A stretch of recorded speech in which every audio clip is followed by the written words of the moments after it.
So, what I want to talk about today, I've entitled this lecture Designing a Computer 1.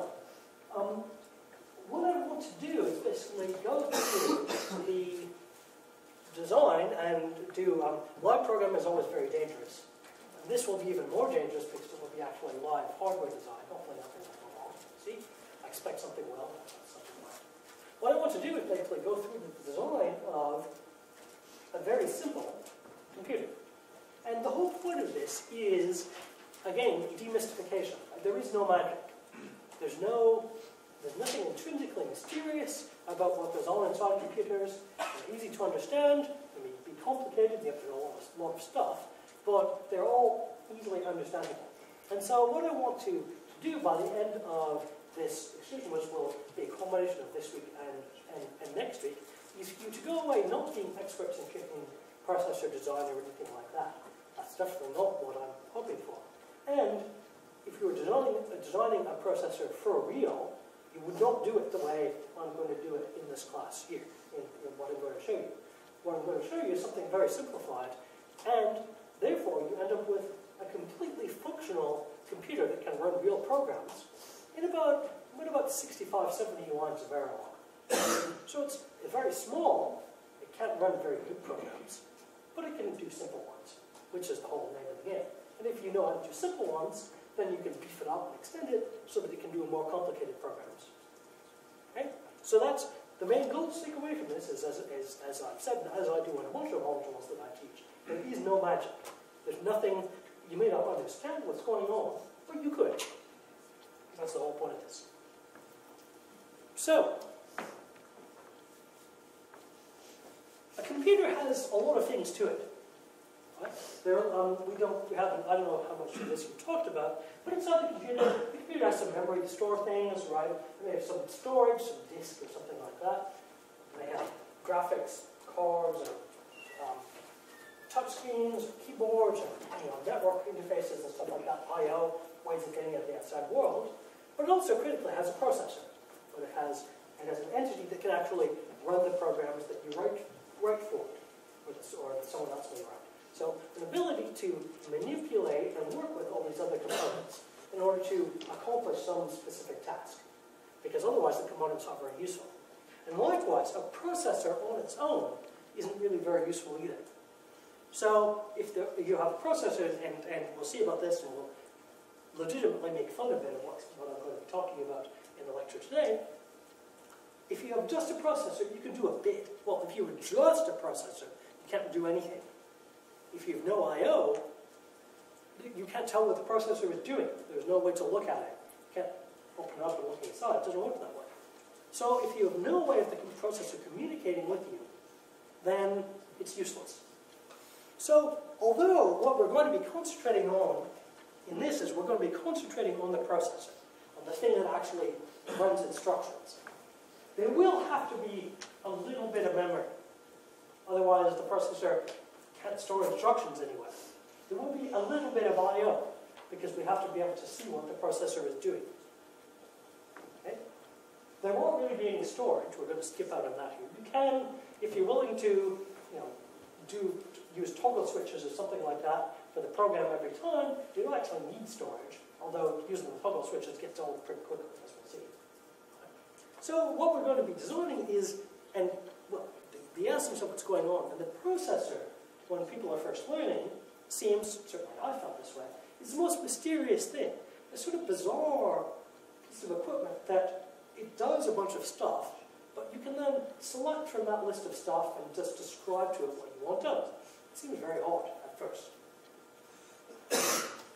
So, a bunch of stuff from last time, right? So last time I talked about hardware design using field-programmable gate arrays, FPGAs. And that's what I'll be using for the discussion that I'll be doing today. And what I'll be doing to build the thing, when I talked about how building hardware is tedious, I'll do the actual building using FPGAs.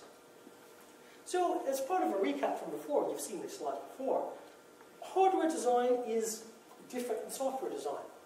Since the last time I saw you, you've written a few more programs, you've seen a bit more stuff, you've seen a bunch of stuff with playing in foundations of computer science, for example, in data structures, so you're a bit more familiar with what software looks like.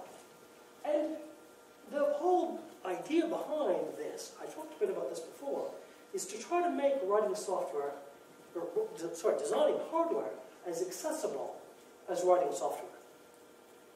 And by that, what I mean is writing software isn't necessarily easy. But on the other hand, you type some stuff into a text editor, you end up with a program, maybe in some programming languages you might drag around pictures or something like that. But the text that you end up producing describes the program and describes what to do. But with hardware, as I described before, designing hardware and building hardware is a bit of a pain in the ass, because we have to actually build and physically plug things together, and that's a pain. And what that means is that you end up having to know a lot before you can do anything. That's no good. It's difficult once you've built something to add more to it without breaking what you already have. That's really terrible. You've ended up with something that's fairly cool, you want to do one more thing, but in doing that you have to make it totally useless. That's no good. And it's difficult to know where to start. I talked a bit about making an LED light up and you push a button. That's about as simple as you can get in terms of the hello world of hardware. But it's still a bit fiddly. So I talked a bit about how FPGAs make this easier, right? By turning hardware description language files, HDLs, which are a declarative description of what hardware is, into actual hardware. And we'll see that in a moment, as part of the recap and as part of the purpose of this exercise. So I talked before about how, and these we'll see because we're going to be building something a bit more complicated, we're describing the hardware that is there. We're saying there is this thing that adds 1 every now and then. There are no instructions. It isn't a program. I'm not saying after doing this, then add 1. We're not saying that. We're saying there is this device that adds 1. And that's fundamentally different, and you'll appreciate it more as you see some of the samples that we'll produce throughout this week and next. Okay? So when I talk about there's no instruction stream, there are no algorithms, that's true, as I say, you've seen this slide before, but keep these points sort of in the back of your mind, because the code that you'll see, last time we saw maybe like 2 or 3 lines of Verilog or something like that. Not very much. This time we'll see a bit more. Not a huge amount. As I say, I mean, the entire, I'm going to build it, here, but this, doesn't matter if you can't read it, but this is the amount of code. This page has the entire 2 sides, so the entire design of the CPU on it. So it's not huge, but it's a bit more than the 2 lines or something we've seen so far. Okay? And so FPGAs do, and part of the reason these slides are here is to make this self-contained, so you don't have to go back and look at the stuff from last year. It takes the FPGAs take a hardware design in a hardware description language, in HDL, and convert it into actual hardware.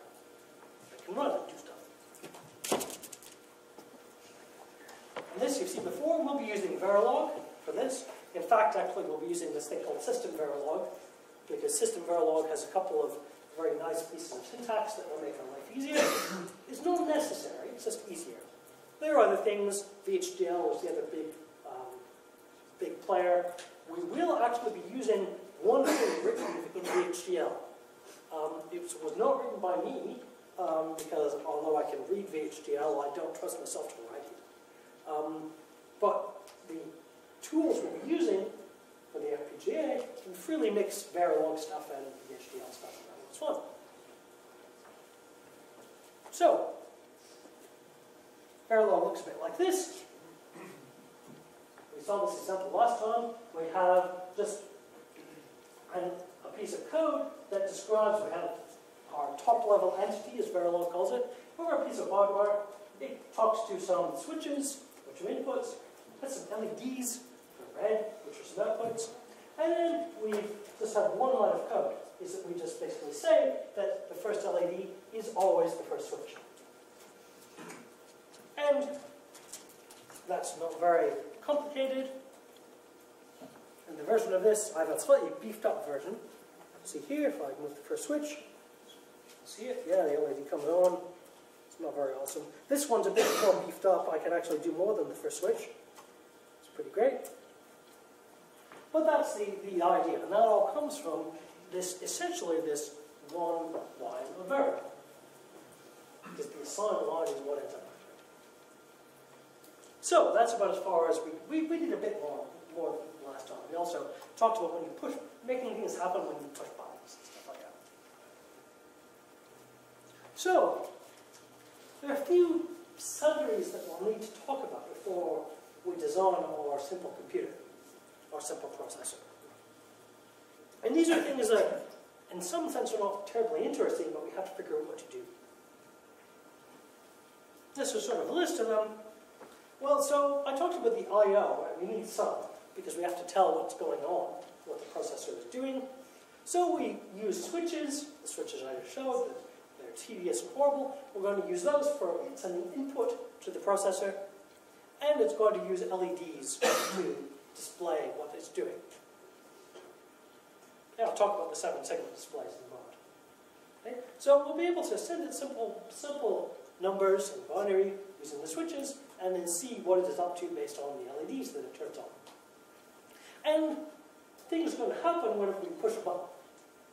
And I'll get to that in a while. So the button is, it's going to pick lane, we do a bunch of setup, and then we push a button, and the processor does something, like add some numbers or whatever. Okay, so what are these 7-signal displays all about? Well, you've seen them, they look like that. They're not very profound. They're a way of just displaying numbers. And you basically have 7 LEDs that represent the various bars that make up the number. And if we'll be using hexadecimal numbers here, so the numbers go from 0 up to F.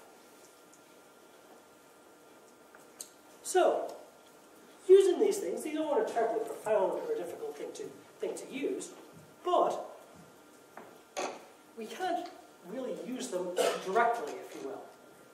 What I mean by that is, suppose we want to display the number 3.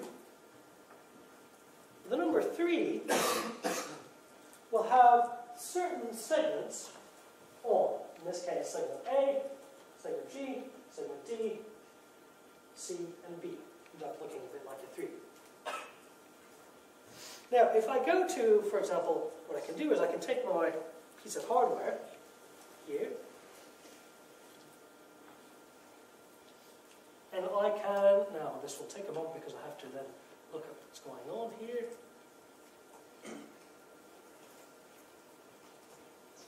I'll beef up my hardware a bit.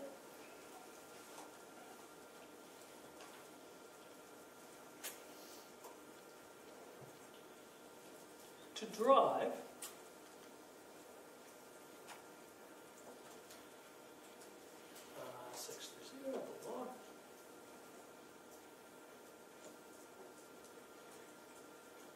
this will hopefully work. Again, this is hardware, so who knows if it will work. What I'm doing here is I'll be able to use the switches that I've shown you to control. Oh, it's all sad. Why is it all sad?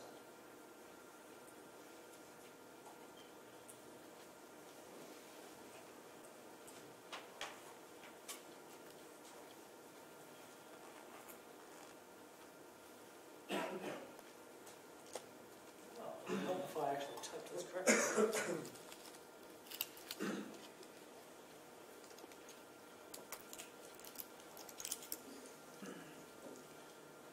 Let's try that and see if it works.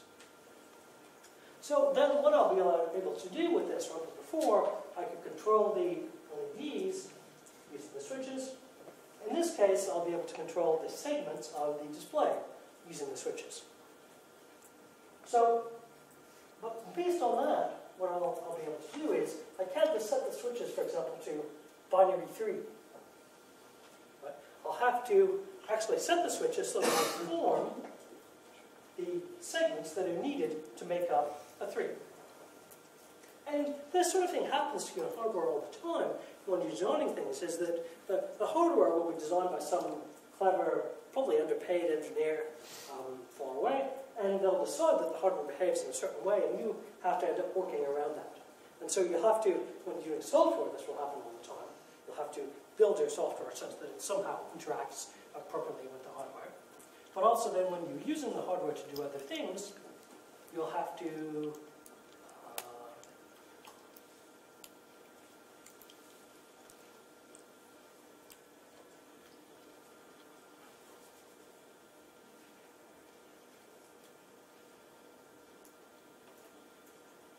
play by somewhat bogus sometimes rules.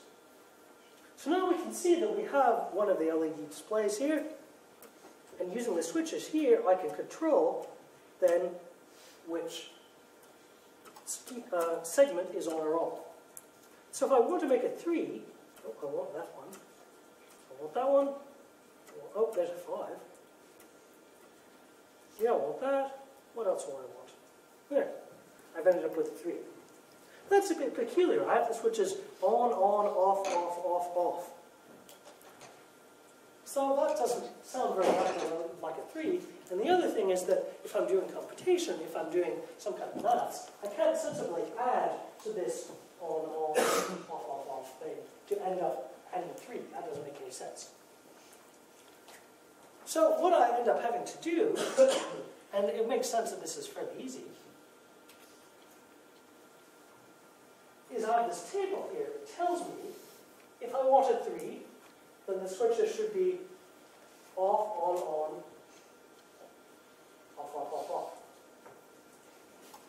So no matter what number I want to display between 0 and F, I can basically use this table to tell me what segments on the 7-segment display I should light up. I'm ignoring the decimal point here. Okay? Now that's trivial, but that is the main guts of the I/O, as it were, for our processor. So now what I can do then is I can make this a bit more clever. Not by doing that, I can't. I'll sound a little stupid if I do that.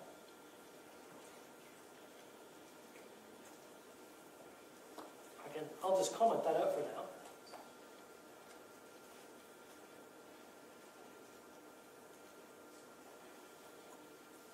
And now I can use this code. This is the Vhdl code that I've borrowed from somebody else. I also have to change the name of it.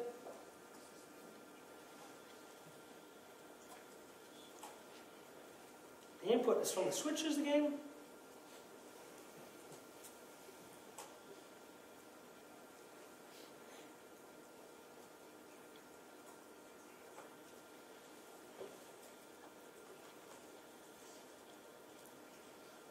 So now, is that correct?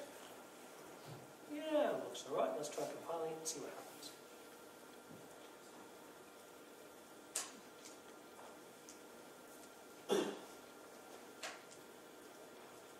And so with that, if this works, what I'm able to do is use, again, a hardware representation of that table. There's no software involved.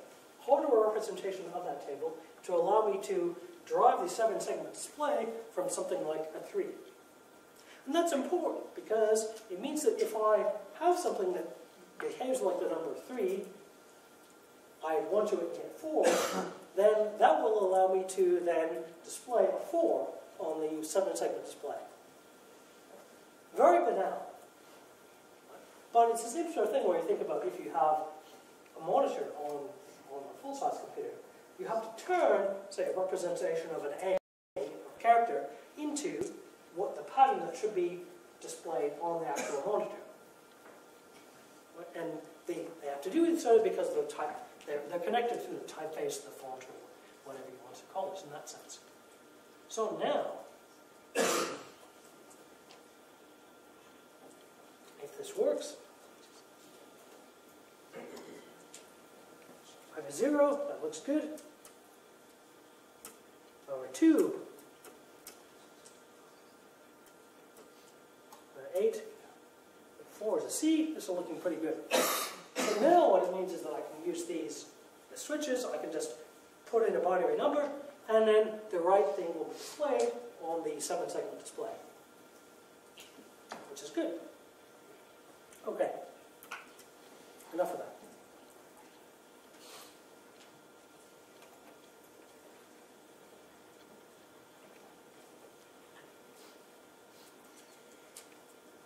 So, now what we have is that we can use the 7-segment display to display numbers that the hardware is working with, that the processor, so to speak, is working with. So what I'm going to do now is I'm going to go through the actual design of what the processor will end up looking like. And the steps I'm going to do, you don't have to worry about them at the moment. First of all, I'm basically going to have a counter. Okay? So, what I want is let's say, an 8-bit counter. You can have numbers from 0 to 255 decimal. Of an 8-bit counter that I can, every time I push a button, 1 is added to the counter. Okay, that's very simple. It's a bit lame, but very simple. So let's modify our code to do that. And don't worry about the actual Verilog that we're going to be typing isn't necessarily too critical right now. We're going to have a register, Verilog calls them. It's going to be 8 bits wide. Call it counter. And at the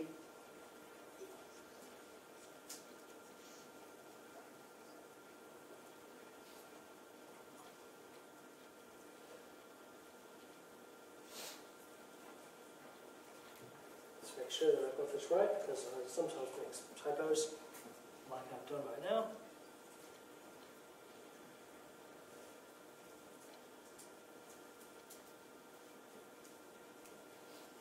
Okay, so E0, I haven't typed that yet, is going to be represent the buttons that are on the board.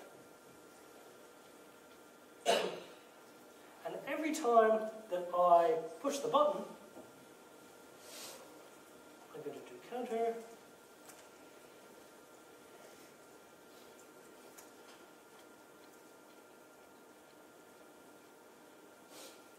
I'm going to add 1 to counter. Okay, it's going to be end. Now I'm actually going to show, the display is going to show the value of counter. Now counter is 8 bits wide, remember? So I'm actually going to only show 4 bits of it on the display, because one single hex digit, can only show up to 4 bits. And output, no, it's not output, it's input. Put it up here, just make it look better. I need the key. And I know that there are 4 buttons on the keyboard on this board. So all I've done now, let's see if this compiles. Always a moment of truth. All I've done now is I've said, well, remember before is now I have this counter that every time I push a button, 1 will be added to the counter. Okay, let's see what is going wrong here. Syntax error, blah, blah, blah, and oh, yeah. I think it's as simple as me blowing that, which is pretty simple. Verilog syntax is kind of annoying in that respect.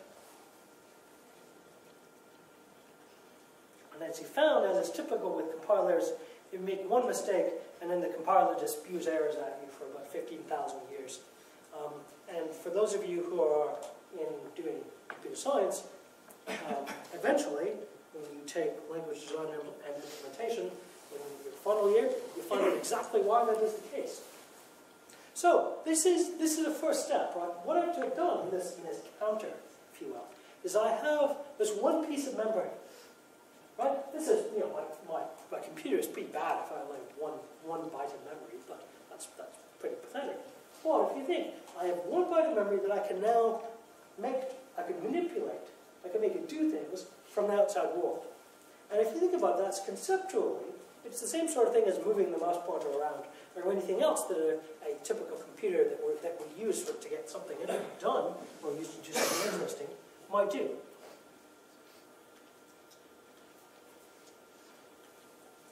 So now if I blast this into the hardware here, I'll have my counter, which is initially 0, and every time I push the button, the counter goes up by 1.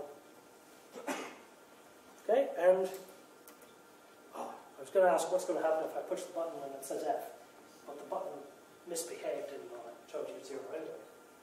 Because after all the bits are 1, the next following thing has all of those bits being 0. Okay, well that's, I don't know if interesting is the right word, but it's more, it does a bit more than before. That's somewhat useful. Now, it's nice having this counter, it can count up, it's not very exciting. We can make it a bit more awesome, but not very much, by making it count down as well. Right? That somehow extends the functionality. So maybe we should have a switch. That if the switch is down and we push the button, it counts up. And if the switch is turned on and we push the button, then it counts down. That would be kind of cool. Not very cool, but a bit more cool than the current one. So now, what we'll do instead is we could do something like this. We could say, if, again, let me make sure that I get this right.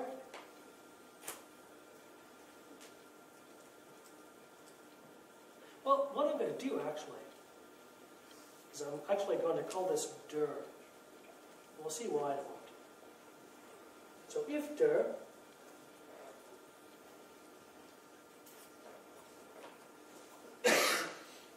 then we'll add 1. No, then we'll subtract 1.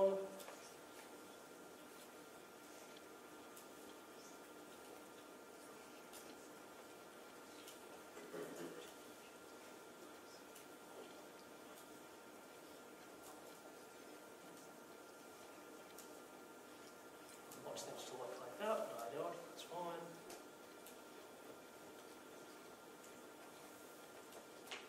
And dir is a bit of a weird thing. I'm going to make it a wire.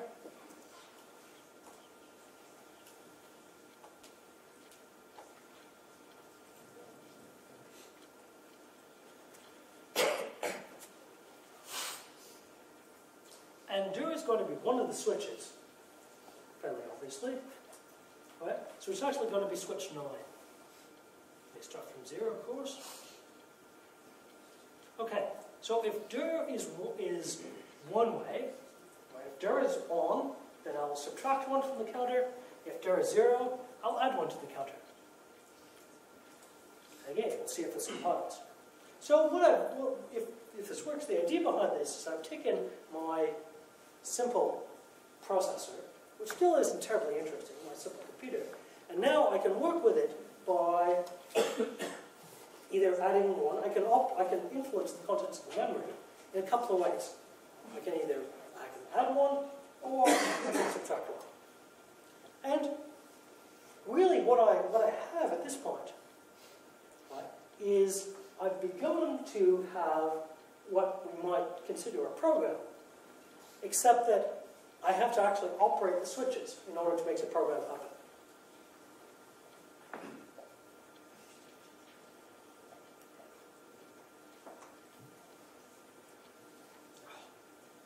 Wish this was faster.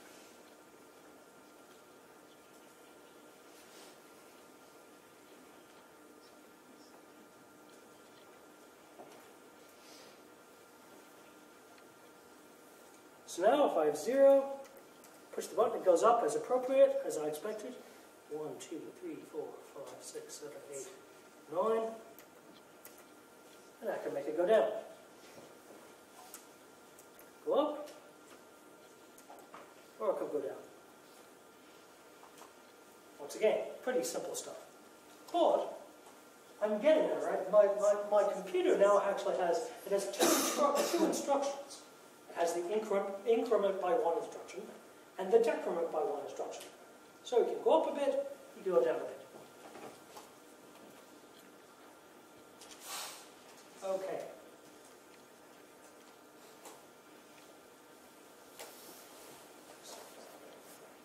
So the counter,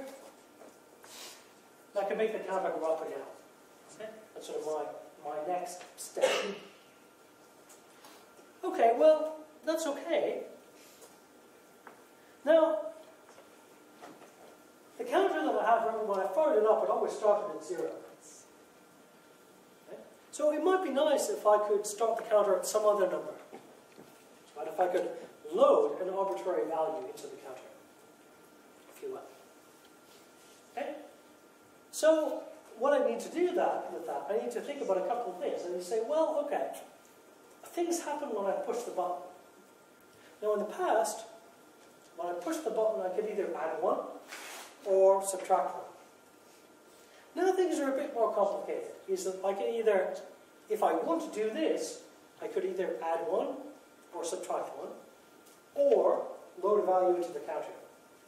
So now I have 3 possibilities of things that could happen when I push the button. Okay? So for that, I'll need 2 switches. Right? I'll need one switch to determine whether or not I add or subtract, and another switch to determine whether I load something into the counter or not. Okay. So now what I'm going to do here,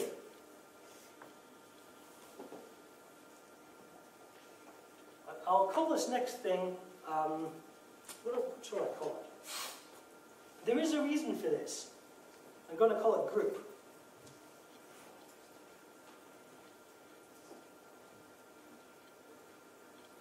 And group is switch number 10. Or 9, because they start at 0. So before, when I push the button, I would check about the direction, right? Is the direction up or down? Now when I push the button, I have to check 2 things. I have to check the group, first of all. So if, for example, group, this is the load group, then I want to do counter. Oops, that won't work.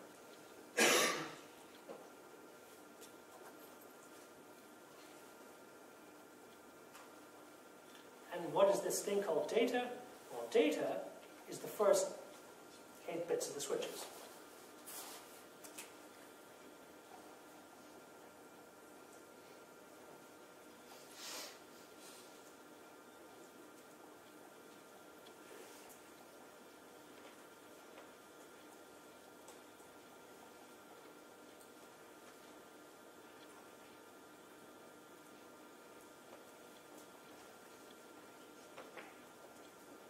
Okay. Now, otherwise,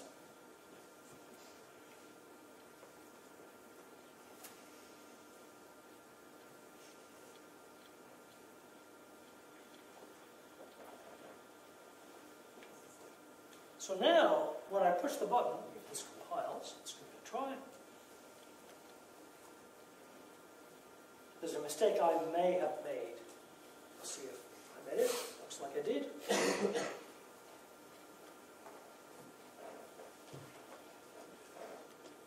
Probably flat figure counter, which is fine. Counter B,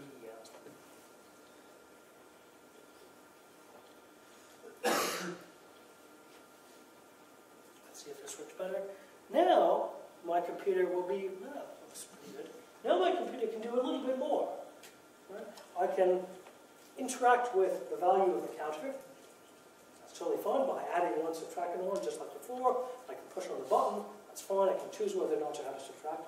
But more critically, now I can put an arbitrary value in the counter. Okay? And again, this counter is it doesn't necessarily do a lot. It just displays the value on the screen.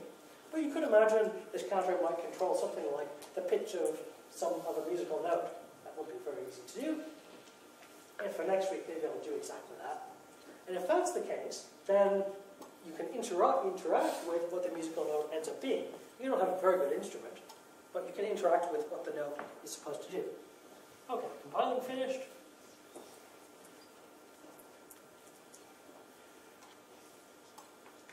Programming into the hardware gets going. Now, of course, is the big moment. So, first of all, we should do testing, like with other things. Test that things still work. I can still go down. I can still go up. Now let's try loading in 1, 2, 4. Let's try loading in 4. 1, 2, 3, 4, 5, 6. I think that's what is right.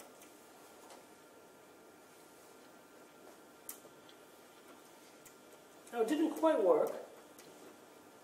1 works. Things seem to have some slight problems when I try to load in, say, 2. Or when I try to load in other values. Okay? But the point with that is that although I'd have to debug what was actually going on there, and debugging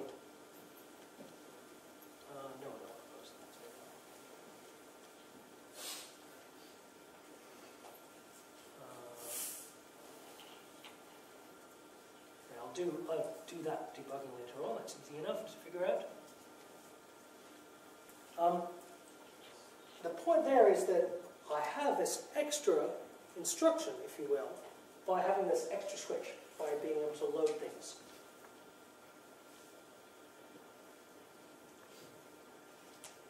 Okay.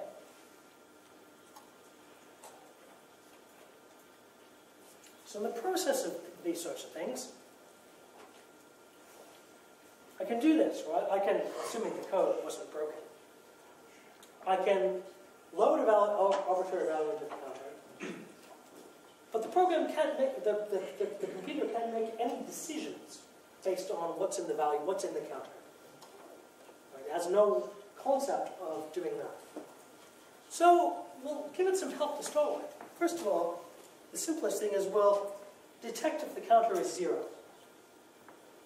So if we start off with 0 in the counter, or if we decrement back towards 0, we want to somehow detect if the counter is 0. And the idea is that that is then precursor to, later on, having the processor do different things based on the value of the counter. So you know how when you start off writing programs, you might do a few things like have something print something out 5 times. So you might load in a value of 5, and it counts down 5, 4, 3, 2, 1, or something like that. Okay? Or in this case, you're loading 4, 4, 3, 2, 1, 0. So it would be nice if then we could have our processor be able to do programs like that. That could do a series of operations a certain number of times.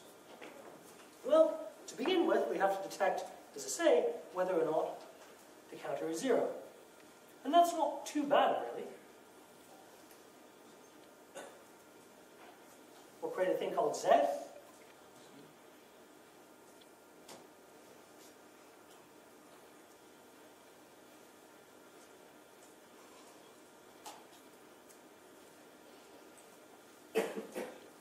Z will be assigned the truth value of whether counter is 0. So when counter is 0, Z will be 1. And for now, we'll assign LED 17 to Z. So that it will light up one of the LEDs when the counter is 0. And what this allows you to do, this is in some ways very superficial. Right? It allows us to see it, to tell it's 0, by the fact that the LED lights up. That's very obvious. Now, given that the computer shows us the value of the counter, so we can just look at that and see, is it 0 or not? Because remember, when you had this thing here, I won't do any loading. Right, we could just look and see.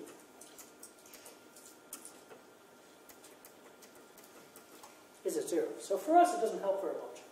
But if we have then something that lights up, a signal inside the hardware that is true whenever the result is 0, that means that we can make decisions based on whether the counter is 0 or not.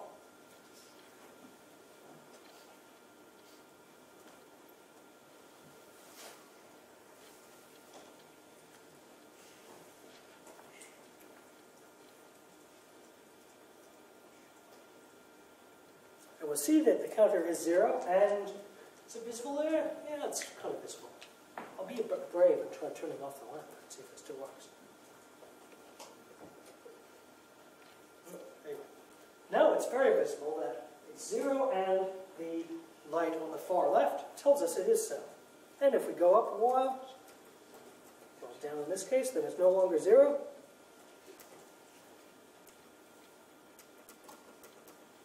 Zero again, and so on.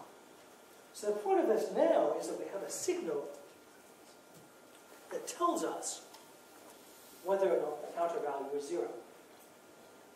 And that ends up being important because what I'll do, I don't really want to get into it now, even though it's only 1:45, because the setup requires about 10 minutes, is then it allows the processor to essentially have an if statement. And what we essentially have here with the signal is we can say, if the counter is 0, do something. So one thing we could do, this I'll do right now, actually, and because I'm not sure this will work, because I'm doing this a bit live, doing this part live anyways. So here, you remember that I'm adding 1. So instead what I'm going to do here is I'm going to beef this up. I'll try this. I'll say if z, so if it's 0, then counter is counter plus 2.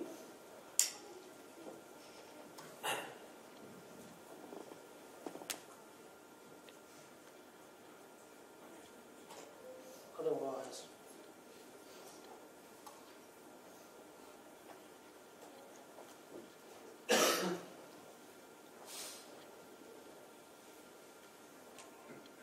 this code was very strange. Oops. Plus 1.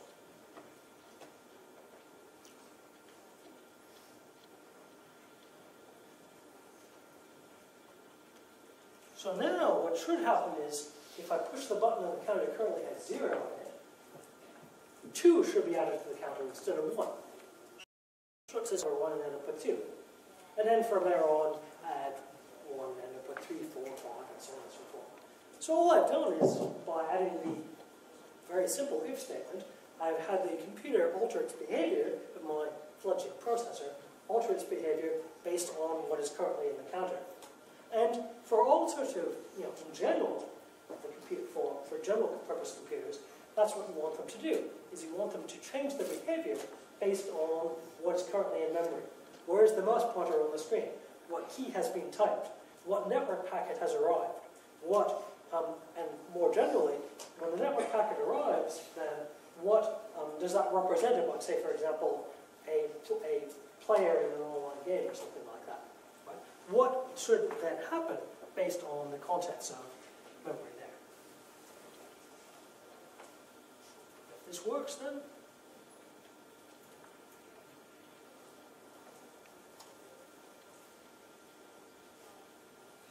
so it's 0, the counter, so what should happen is when I push the button, hopefully, it will add 2 instead of 1.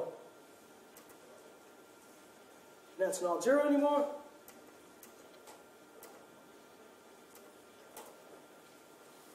So it adds 1. And if I do this right, I can decrement. It's fine. Remember, I didn't say anything what would happen if it was 0 and I was trying to count down, so nothing special is there. So the machine has altered its behavior based on what has happened in the counter. So, now to attend to. So, next week, what I'm going to do then is deal with some of the extreme tedium of this. So, it's not really a computer yet.